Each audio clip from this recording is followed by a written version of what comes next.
Hello friends, मैं हूं आपका दोस्त और आज की वीडियो में मैं आपको बताने वाला हूं सेल्स अकाउंट्स के ग्रुप। लेकिन वीडियो में आगे बढ़ने से पहले मैं आपको बताना चाहता हूं कि पिछली वीडियो में मैंने आप सभी को परचेस अकाउंट्स के ग्रुप बताए थे, जिसमें मैंने आपको बताया था परचेस एग्जेम्प्ट की एंट्री करना बताया था, परचेस IGST की एंट्री करना बताया था, परचेस GST की एंट्री करना बताया था और परचेस इंटर स्टेट एग्जेम्प्ट की एंट्री करना बताया था, जो कि आप सभी लोगों को अच्छे से समझ में भी आ गई होगी। तो बढ़ते हैं आज की वीडियो की तरफ और शुरू करते हैं आज की वीडियो को। लेकिन वीडियो में आगे बढ़ने से पहले मैं आपको एक बात और बता देना चाहता हूं। यदि दोस्तों आपने अभी तक मेरे चैनल को सब्सक्राइब नहीं किया है तो प्लीज़ मेरे चैनल को सब्सक्राइब करें, क्योंकि सब्सक्राइब करने का आप लोगों का कोई पैसा नहीं लगता, ये एकदम फ्री होता है दोस्तों।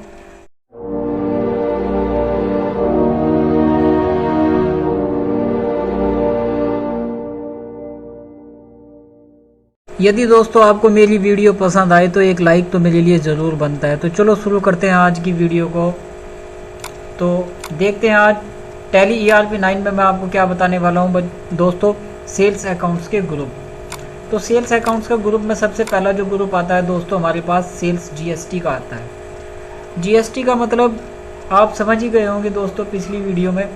और सेल्स का मतलब होता है दोस्तों बेचना, और सेल्स GST का मतलब होता है कि यदि आपने कोई माल अपने ही स्टेट में सेल किया है और उस पर GST की दर लगी है तो वो सेल्स GST की कैटेगरी में दोस्तों आती है।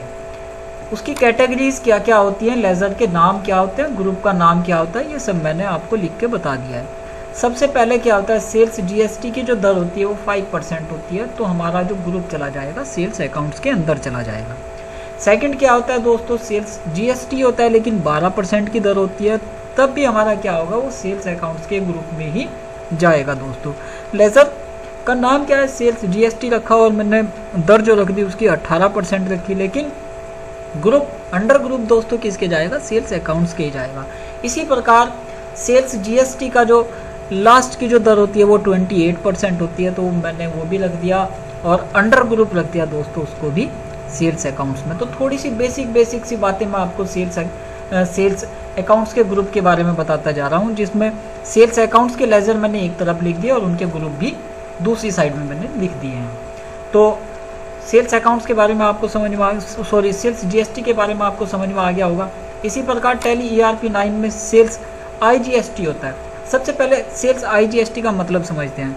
यदि आपने कोई माल किसी अदर स्टेट में बेचा है, किसी दूसरे राज्य में बेचा है और उस पर GST की दर, उस पर आपकी GST की दर 5%, 12%, 18% और 28% में से कुछ भी लगा है तो वो आपकी सेल्स IGST की कैटेगरी में जाएगी।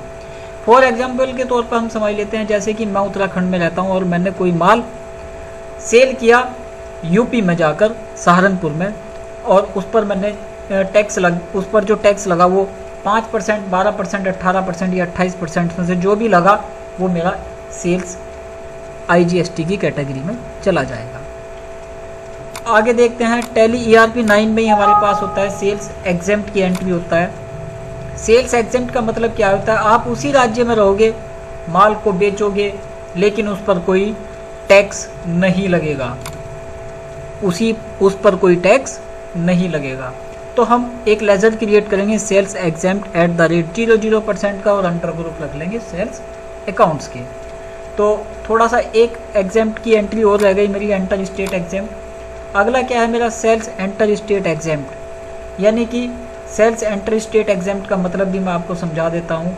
सेल्स एंटर स्टेट का मतलब होता है कि आपने किसी दूसरे राज्य में माल बेच दिया और उस पर GST नहीं लगी, तो वो हमारी किस कैटेगरी में आ जाती है, सेल्स एंटर स्टेट एग्जेम्प्ट @00%। और अंडर ग्रुप दोस्तों हमारा किस में चला जाएगा, सेल्स अकाउंट्स में चला जाएगा। तो मैंने स्टेप बाय स्टेप आपको एक एक लेजर का नाम बता दिया और वो किसके ग्रुप में जाएंगे आपको ये भी समझा दिया।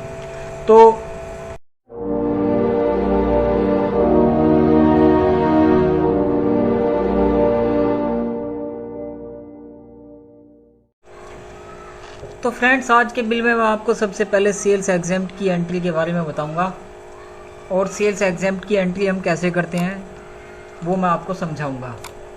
तो सबसे पहले दोस्तों मैं आपको सेल्स के बारे में थोड़ी सी और जानकारी दे दूं। दोस्तों सेल्स का जो नेचर होता है वो इनकम का नेचर होता है, यानी कि हम अपनी जो बैलेंस शीट में देखते हैं उसको एसेट्स की साइड में देखते हैं।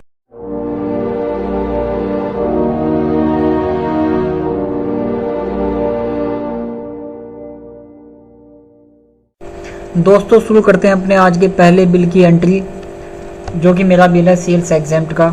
तो सेल्स एग्जेम्प्ट की एंट्री करने के लिए सबसे पहले मुझे अकाउंटिंग वाउचर में जाना होगा। तो अकाउंटिंग वाउचर में जाने के लिए मुझे क्या करना है, ये यहाँ से क्लिक किया। अकाउंटिंग वाउचर में जाने के बाद F8 से मैं कहाँ चला गया दोस्तों, सेल्स के वाउचर में। सेल्स के वाउचर में सबसे पहला मुझे बिल नंबर लगाना है दोस्तों। मेरा बिल नंबर है 001। तो 001 मैंने टाइप किया। पार्टी देखिएगा दोस्तों मेरे पास क्या है, ये मेरे पास पार्टी मुकेश कुमार, लेकिन कैश का मतलब क्या है कि दोस्तों मैंने इसको जो भी माल बेचा वो नगद में बेच दिया। तो पार्टी का नाम मैं कैश में रखूँगा। एंटर किया। उसके बाद बायर्स का जो भी नाम होगा वो मैं यहाँ टाइप कर दूँगा, मुकेश कुमार। उसका जो भी एड्रेस होगा मैं यहाँ से टाइप कर देता हूँ दोस्तों। एंटर किया।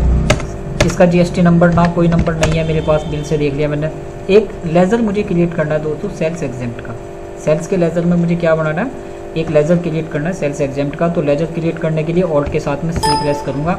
और लेजर का नाम क्या है, सेल्स एग्जेम्प्ट। और ये मेरा दोस्तों ग्रुप चला जाएगा सेल्स अकाउंट्स के अंदर। सेल्स अकाउंट्स के अंदर रखा, एंटर किया। उसके बाद सर्विस को गुड्स कर दिया, एंटर किया। एंटर करते हुए मैंने इसको सेव कर दिया। सबसे पहले देखना है मेरे को, बिल पर चेक कर लेता हूँ आइटम्स का नाम क्या है, जीरा सीड 555 1 kg। तो जीरा सीड 555 1 kg मैं यहाँ से ढूंढ लेता हूँ। ये ढूंढने के लिए दोस्तों मुझे क्या करना होगा, कीबोर्ड से स्पेस बार दबाना होगा। और स्पेस बार जैसे ही मैं दबाऊंगा तो लिस्ट ऑफ स्टॉक आइटम आ जाएगा जो भी मेरे पास अवेलेबल है, जो मैं पार्टी को सेल कर रहा हूँ। तो जीरा सीड 555 1 kg ये मेरा 5 कितना गया दोस्तों, ये देख लेते हैं। ये क्वांटिटी में 5 kgs गया, तो मैंने यहाँ 5 डाल दिया। और एंटर किस रेट में गया दोस्तों ये भी देख लेते हैं, 250 रुपये के हिसाब से ये मेरा चला गया। एंटर किया। इसी तरह से दोस्तों में दूसरा आइटम क्या है मेरे पास, तारा मीरा TMT ऑयल, ये भी मैं देख लेता हूँ। तो स्पेस बार दबाया दोस्तों और तारा मीरा, फिर ये मैंने टी प्रेस किया और एंटर कर दिया। तारा मीरा मेरा 2 लीटर गया, लेकिन कितने रुपये लीटर था, 520 रुपये के हिसाब से गया दोस्तों। एंटर किया तो मेरा ये पहला बिल दोस्तों क्लियर हो गया। इसको मैं एंटर करते हुए सेव कर दूँगा। तो पहला बिल आशा करता हूँ आपकी समझ में आ गया होगा। इसी तरह से मैं एक दूसरा बिल आपको एग्जेम्प्ट की एंट्री करके दिखाता हूँ। बिल का नंबर 002, लेकिन ये क्या है मेरे पास, जितेंद्र सेन, ये माल उधार में गया। अब मैं इसकी एंट्री करना आपको बताता हूँ कैसे होती है। तो क्या करेंगे दोस्तों, बिल का नंबर 002, डेट देख लेते हैं क्या है इसकी, डेट वही चेंज नहीं हो रही। तो डेट लगाने के लिए आपको F2 प्रेस करना होगा दोस्तों। और मैंने 3/4/2021 ही लगा के देख रहा, लग नहीं रही, तो मैं इसको एज इट इज़ छोड़ देता हूँ डेट को। एंटर किया। उसके बाद पार्टी पूछ रहा है दोस्तों, ये पार्टी क्या है मेरे पास। तो ऑल्ट के साथ में सी से एक लेजर क्रिएट कर लेता हूँ, किसके नाम का, जितेंद्र सेन के नाम का। तो मैंने ऑल्ट के साथ में सी से एक पार्टी का लेजर क्रिएट किया, जितेंद्र सेन। लेकिन दोस्तों यहाँ अंडर ग्रुप चला जाएगा सेंट्री डेप्टर्स। सेंट्री डेप्टर्स का मतलब समझ में आ गया होगा दोस्तों, क्या होता है कि जिसको मैंने माल बेचा उससे मैं पैसा लूँगा। समझिए आगे बात, यानी कि जितेंद्र सेन क्या है, अब जितेंद्र सेन की लायबिलिटीज़ है, वो देनदार है, उसकी जिम्मेदारी है कि वो मेरे से जो सामान लेके गया था वो उसका पैसा मुझे रिटर्न करे। तो मैं इसलिए जो डेप्टर्स होते हैं उसको सेंट्री, जो मेरे पास डेप्टर्स होते हैं उसको मैं सेंट्री डेप्टर्स में रख लेता हूँ। तो मैंने इसका अंडर ग्रुप डाल दिया सेंट्री डेप्टर्स। एंटर किया। जितेंद्र सेन का एड्रेस मैं यहाँ पर लगा देता हूँ, सेलेक्ट किया और इसका एड्रेस मैंने यहाँ पर टाइप कर दिया। एंटर करते हुए मैंने इसका जीएसटी नंबर है, इसका कोई जीएसटी नंबर नहीं है, तो इसलिए पिन कोड नंबर उत्तराखंड में जो भी है 247665 मैंने डाल दिया। रेगुलर फॉर्म की जगह आप कुछ भी रख सकते हैं, उसका कंपोजिशन में अनरजिस्टर्ड रख लेता हूँ क्योंकि ये रजिस्टर्ड नहीं है। एंटर किया। एंटर करते हुए इसको भी सेव कर दिया। अब मैंने इसको आइटम्स क्या दिया, इसकी डिटेल देख लेते हैं चेक करके, सही हो गया। उसके बाद सेल्स का एग्जेम्प्ट है मेरे पास, ये एग्जेम्प्ट में रखूँगा। और उसके बाद जो प्रोडक्ट गया उसको सरपास देखिएगा क्या गया, स्पेस बार दबाया, एस दबा दिया और मेरे पास से गया सरपास, ये गया मेरे पास से 7007। तो ये कितना गया दोस्तों मेरे पास से 10 पीस गया। मैंने 10 पीस रखा, एंटर किया। और ये किस रेट में गया, 490 के हिसाब से गया, 490 रुपये मैंने एंटर किया और एंटर कर दिया। अब सेकंड आइटम क्या है, मेरे पास जीरा सीड 555 1 kg दोबारा से मैंने सेव किया 4, तो मैंने यहाँ स्पेस बार दबाया और जीरा के लिए जैद दबा दिया और एंटर किया, और इसमें से कितना गया, ये 4 kg मेरे पास से और चला गया। किस रेट में गया दोस्तों, ये 290 रुपये के हिसाब से गया, तो मैंने इसे 290 रुपये में डाल दिया, एंटर कर दिया। एंटर करते करते मैंने इस बिल को भी सेव कर दिया। तो दोस्तों सर्दी होने के कारण वीडियो भी ज़्यादा लंबी हो गई, तो अगला बिल मैं आपको अगली वीडियो में समझाऊंगा। आशा करता हूं कि आपको ये बिल समझ में आया होगा।